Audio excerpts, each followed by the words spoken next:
Bonjour tout le monde, c'est Baptiste, j'espère que vous allez bien. On se retrouve pour une nouvelle vidéo, la deuxième de la chaîne. Aujourd'hui, nouvelle vidéo, vidéo importante, parce qu'on va parler d'un sujet qui va concerner tout le voyage que je vais faire l'année prochaine avec mon ami. C'est comment voyager sans argent. C'est très important parce que je pense que beaucoup de gens, quand j'ai dû évoquer ça, ont dû se dire il est vraiment con celui-là, ou il est malade, ça n'arrivera jamais, on ne peut pas le faire, on a besoin d'argent. Et en un sens, je comprends ces gens parce que c'est vrai que ça paraît un peu fou quoi, de te dire je vais voyager sans argent. Aujourd'hui, pour voyager, il faut prendre un billet d'avion, il faut acheter je sais pas, des visas, il faut plein de choses. Enfin, acheter des souvenirs, te nourrir, te loger, un hôtel, tout ça. Et donc c'est vrai que voyager sans argent, tu te dis c'est pas possible. Mais je vais vous dire, je vais vous expliquer comment on peut et vous montrer que c'est possible dans cette vidéo et qu'il y a plein de manières en fait de voyager sans argent. Donc on va couper la vidéo en plusieurs parties. Donc premièrement, déjà, je voudrais répondre aux gens qui disent que le voyage sans argent c'est impossible. Et en soi, vous n'avez pas tort parce que c'est vrai qu'aujourd'hui c'est pas très commun, donc on pourrait dire que c'est impossible, mais ça ne l'est pas. C'est juste que voilà, le problème c'est que ce n'est pas commun. Et aujourd'hui en fait le gros problème c'est que les gens ont peur de demander, ont peur de sortir de leur zone de confort et ont peur d'échanger des choses. Aujourd'hui en fait si on veut quelque chose, eh ben on va essayer de l'obtenir seulement en fait par l'argent. On va essayer d'obtenir des choses seulement par l'argent, alors qu'il y a d'autres manières. On peut très bien proposer nos services, par exemple, voilà, travailler pour quelqu'un en échange de quelque chose, pas forcément de l'argent. On peut aussi demander quelque chose si quelqu'un veut le jeter. Comme ça, on évite que la chose en question soit jetée. Voilà, il y a plein de manières pour récupérer ou pour obtenir des choses sans argent. Et ça fonctionne depuis des années, quoi, depuis des millénaires même. Et le troc, enfin tout ça. Et ça marchait très bien. Et aujourd'hui, dans notre société, on a ajouté l'argent. Je ne dis pas que c'est un mal, hein. L'argent a des avantages aujourd'hui dans la vie de tout le monde. Ça peut aider, par exemple, pour des associations caritatives qui font des démarches de dons, enfin des demandes de dons, tout ça dans le monde. Ça, c'est bien parce que l'argent permet de pouvoir financer des choses. Voilà, je marche dans l'eau. Elle permet de pouvoir financer des choses. Mais moi, je dis aussi que l'argent, des fois, ça a aussi des effets néfastes, hein, comme la famine, comme la pauvreté, comme les inégalités. Il y a plein de choses comme ça qui font que l'argent n'a pas aussi que des bons côtés. Mais je vais vous montrer qu'on peut quand même, si on veut, voyager sans argent. Donc on va commencer déjà par simplement les besoins primaires. Moi je vais diviser cette vidéo en besoins primaires et en besoins, on va dire, secondaires. Parce qu'il y a deux types de besoins, c'est qu'il y a les besoins primaires comme se nourrir, comme se loger, comme se déplacer, voilà, qui sont pour moi primaires. Et il y a des besoins qui sont par contre à l'inverse non primaires. Donc je disais, il y a aussi des besoins qui sont secondaires, comme par exemple avoir de l'électricité, laver ses affaires, se laver. Bon, même si se laver, je peux considérer ça comme primaire, pour moi en tout cas, je trouve, mais on va mettre ça en secondaire. Le premier, c'est se nourrir. Se nourrir en voyage sans argent, c'est, je pense, la chose la plus simple. Pourquoi? Parce que il y a énormément, mais énormément de gaspillage dans nos sociétés. Voilà, vous faites les poubelles des magasins, si vous pouvez, parce que des fois, il y a des connards qui ferment leurs poubelles, ou qui mettent du javel dessus, ou qui mettent des chaînes sur les poubelles. Il y a eu des lois apparemment qui ont interdit ça, mais ça existe toujours, donc c'est pitoyable.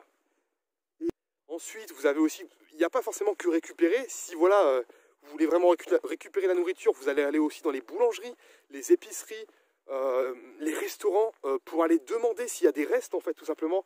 Les restaurants, vous y allez après les services du midi et du soir et vous demandez s'il y a des restes. Les boulangeries, pareil, vous y allez le soir pour voir s'il y a des restes de la journée. Donc après, vous avez les marchés, justement, comme je disais, où voilà, vous allez à la fin des marchés et vous allez récupérer tous les légumes, les fruits qui ont des petits coups et qui ne peuvent plus être vendus. Et voilà, vous avez juste à demander aux maraîchers, ou sinon vous les prenez à la fin si vous n'osez pas. Donc voilà, les marchés, les boulangeries, les épiceries, les supermarchés dans les poubelles, les restaurants. Et vraiment, dans le dernier des cas, vraiment, si vous ne trouvez rien, mais normalement vous aurez trouvé avec toutes ces options, vraiment, vous pouvez aller chez les gens, toquer chez des gens et demander s'ils ont des choses qu'ils vont jeter, des vieilles boîtes de conserve, des trucs vraiment, voilà, qu'eux ils ne voudront plus. Et vous pouvez en échange proposer aussi vos services, dire bah voilà, est-ce que vous n'avez pas un petit truc à faire dans votre jardin, je sais pas moi, soulever des poutres de bois pour les déplacer, je sais pas, à un endroit. Et voilà, vous aider à faire ça pendant 15 minutes et en échange ils vont vous donner une boîte de conserve ou un paquet de biscuits. Oula, je me suis fait attaquer par une vache, regardez. Elle m'a fait vraiment peur. Elle a foncé sur la barrière. Heureusement qu'il y avait une barrière parce que je serais mort, je pense. Maintenant, on va passer au deuxième qui est se loger. Alors, se loger, c'est aussi, plus dur, je pense. C'est vraiment pour moi même le truc le plus dur parce que il faut savoir aller demander et aller surtout vers les gens. Donc savoir s'ouvrir aux gens, et pour moi je pense que c'est le plus dur ça. Surtout pour des gens timides, et moi je le sais, je suis timide. Donc ça c'est le plus dur parce que donc, vous avez plusieurs options pour se loger. Soit la première c'est, voilà, vous rencontrez des gens en faisant du stop ou dans la rue, et vous parlez avec eux, et ils vous proposent de dormir chez eux. C'est super, vous n'avez pas besoin de demander. Deuxième, vous-même vous demandez aux gens, vous faites du top porte, enfin voilà, toquer aux portes et vous demandez. Vous allez trouver aussi. Troisième option, vous faites du couchsurfing. C'est une application qui permet de trouver des hôtes. Et donc là, vous pouvez tout simplement directement contacter des gens pour être hébergé. Quatrième option, vous avez tout simplement la dernière, c'est l'option dormir en tente, en sac de couchage, dans la nature. Hein. Bon, c'est pas si mal, hein, parce que si vraiment tu as un bon sac de couchage, si tu as une bonne tente, tout ça, tu passes un très bon moment. Et donc voilà, donc c'est pas si mal, mais le mieux, je pense, dans un voyage sans argent, c'est de trouver tout simplement, de trouver l'échange, la rencontre et le logement chez les gens pour, voilà, tout simplement passer des bons moments, raconter nos histoires et faire des rencontres. Et donc après, il y a quand même d'autres options. Il y a par exemple l'option dormir dans les gares, dormir dans les aéroports, s'ils sont ouverts en tout cas. Ça peut être bien parce que souvent il y a des espaces repos, on va dire, c'est pas mal. Après, vous avez aussi les auberges de jeunesse, les hôtels. Si vous voulez vraiment voyager sans argent, vous pouvez quand même essayer de leur présenter votre projet de dormir chez eux, tout simplement, en proposant aussi vos services. Hein, parce que bien sûr, comme la nourriture, tout ce que je viens de citer là, loger chez l'habitant, couchsurfing, loger dans les hôtels, tout ça, le mieux c'est de proposer quand même vos services en échange. Parce que là, vous allez être logé chez la personne. Le but, c'est pas de dépendre de la personne et de profiter de la personne. Le but, c'est vraiment d'aller chez la personne et de pouvoir apporter quand même un peu de son aide pour quelque chose, ou d'apporter, je sais pas, quelque chose que vous savez faire. Si vous savez faire de la guitare, vous pouvez jouer un petit air de guitare le soir pour voilà, apporter votre petite expérience, on va dire. Et donc voilà, donc on a fait se loger, ensuite se déplacer. Se déplacer, pareil, sans argent, ça c'est, je pense, la plus simple, hein, on va pas se le cacher, même plus simple que la nourriture. C'est simplement, vous avez deux options pour se déplacer, enfin non, plusieurs, mais deux en tout cas principales. Soit vous vous déplacez à pied, comme nous on va le faire, notre Tour de France, on va le faire à pied. Peut-être avec un peu de stop des fois, on ne sait pas encore, mais ça sera principalement à pied parce qu'on veut vraiment profiter. Et après, vous avez la deuxième option qui est tout simplement de faire du stop. Voilà, le stop qui marche très bien. Bon, en ce moment, il y a le Covid, donc un peu moins, mais ça marche très très bien le stop. Il faut juste savoir où se mettre, pas se mettre à des endroits où les voitures roulent trop vite, se mettre à un endroit où il y a de la place pour se garer derrière. Il y a plein d'astuces tout simplement, mais le stop, ça marche très bien. Donc voilà, pour se déplacer. Après, vous avez aussi par exemple le vélo. Il y a beaucoup de gens qui font aussi des treks, des voyages en vélo.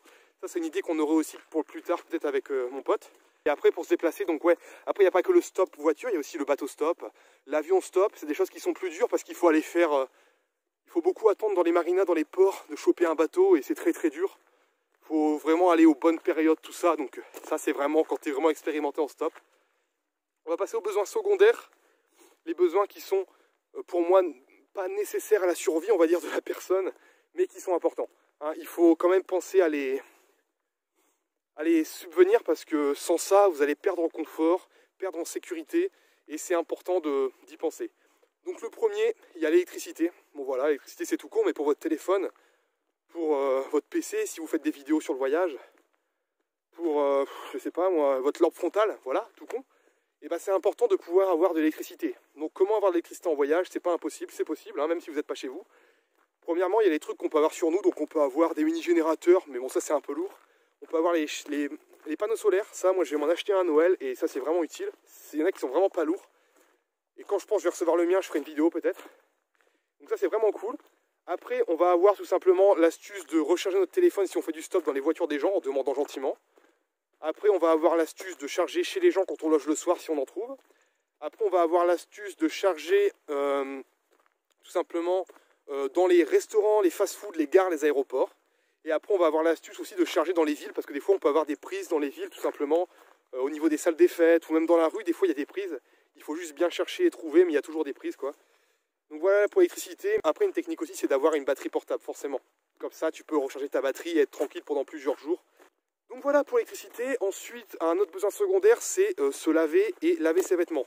Ça, c'est un besoin, comme j'ai dit, qui pourrait être rentré dans les besoins primaires parce que se laver, l'hygiène en tout cas pour moi c'est entre les deux parce que, par exemple, se laver, ça va dépendre aussi du stop, d'être logé chez l'habitant, parce que si vous puez, les gens ne vont pas vous prendre dans leur voiture, les gens ne vont pas vous héberger, les gens ne vont pas vous donner de nourriture. Donc en fait, l'hygiène, ça joue beaucoup sur plein de choses et sur l'image des gens, enfin sur le ressenti que les gens vont avoir sur vous. Donc pour moi, c'est très très important de faire attention à ça. Et puis bah, l'eau, du coup, voilà, comment on se lave en voyage. On peut très bien se laver avec très peu d'eau. Voilà, en utilisant un gant de toilette, en se frottant, enfin j'expliquerai dans une vidéo comment se laver avec très peu d'eau, en se frottant, en mettant un peu de savon, puis en se refrottant avec de l'eau. Mais sinon on peut aussi voilà, tomber sur des rivières, des lacs, des fontaines, et pouvoir se laver naturellement, même dans la mer. Ensuite on va pouvoir aussi se laver chez les gens si on est hébergé. Et voilà, et la dernière option c'est se laver aussi au lavabo. Et ça bon, t'en trouves tous les jours quoi, dans les restaurants, dans les gares, les aéroports, les magasins, les centres commerciaux. Trouver des lavabos, tu te laves au lavabo, c'est pas compliqué, hein, voilà.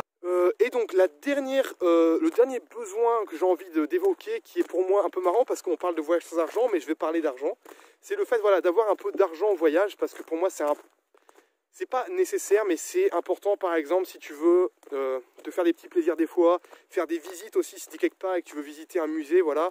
Pareil, si tu veux changer ton matériel aussi, si tu veux acheter des visas, si tu veux prendre un billet d'avion parce que tu n'arrives vraiment pas à te déplacer ou prendre un billet de métro, il faut quand même que tu aies un peu d'argent. Alors soit t'en prépares avant de partir en voyage, mais bon, si vraiment ton but c'est de voyager sans argent et sur le long terme, au bout d'un moment tu vas arriver où tu n'auras pas d'argent. Donc voilà, il faudra vraiment trouver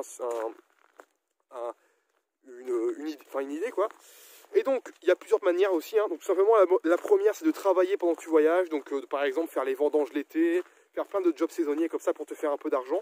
Ou alors, quand tu voyages, si tu rencontres des gens, essayer de leur demander si tu peux pas travailler quelques jours chez eux en échange de pas grand-chose, mais juste de quoi te payer, par exemple, un billet de train. Certaines personnes vont peut-être avoir du boulot à faire. J'avais un poussillon, désolé. Certaines personnes vont peut-être avoir du boulot à faire et vont vous donner quelque chose, donc c'est super. Ensuite, vous pouvez aussi faire des workaways ou du woofing, pour ceux qui connaissent.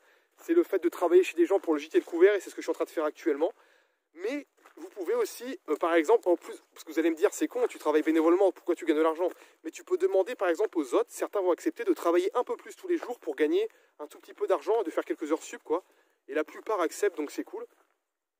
Et ensuite, vous avez quoi? Après, pour vous faire de l'argent, vous pouvez faire des vidéos comme là je fais. Enfin, voilà, vous créez un réseau, vous créez une chaîne, avoir une page Instagram où vous faites vous vantez des produits, voilà, où vous faites des placements de produits. Vous pouvez avoir un blog. Enfin voilà, il y a plein d'options pour se faire de l'argent en voyage. Donc voilà, je pense que j'ai fait le tour. Je ferai une vidéo pour chaque truc, en tout cas pour les besoins primaires, je pense que j'en ferai une, c'est-à-dire pour se nourrir, se loger, se déplacer. Je ferai vraiment une vidéo thème par thème pour vraiment expliquer comment réussir à faire tout ça sans argent. Le voyage sans argent, c'est pas impossible. C'est juste que, en fait, et c'est ce que j'aime dans ce voyage, c'est que tu ne vas pas savoir comment tu vas vivre le jour, en fait.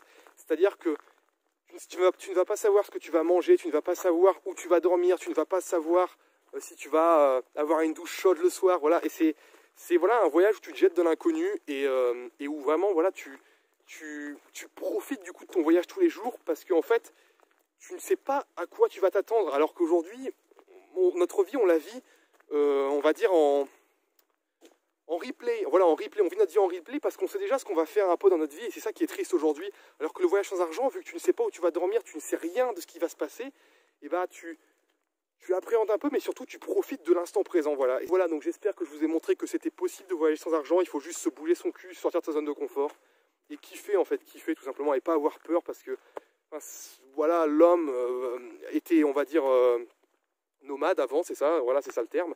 Et il peut encore l'être aujourd'hui, on pourra encore voyager comme ça sur le long des routes.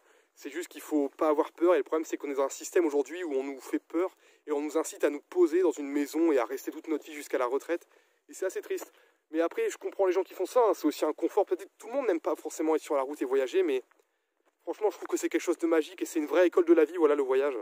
Comme le disait mon meilleur pote Lucas, qui se reconnaîtra dans les commentaires. C'est une vraie école de la vie, forcément, le voyage. Et voilà les amis, j'espère que cette vidéo vous aura plu. Moi je suis content, j'ai pu la tourner en extérieur.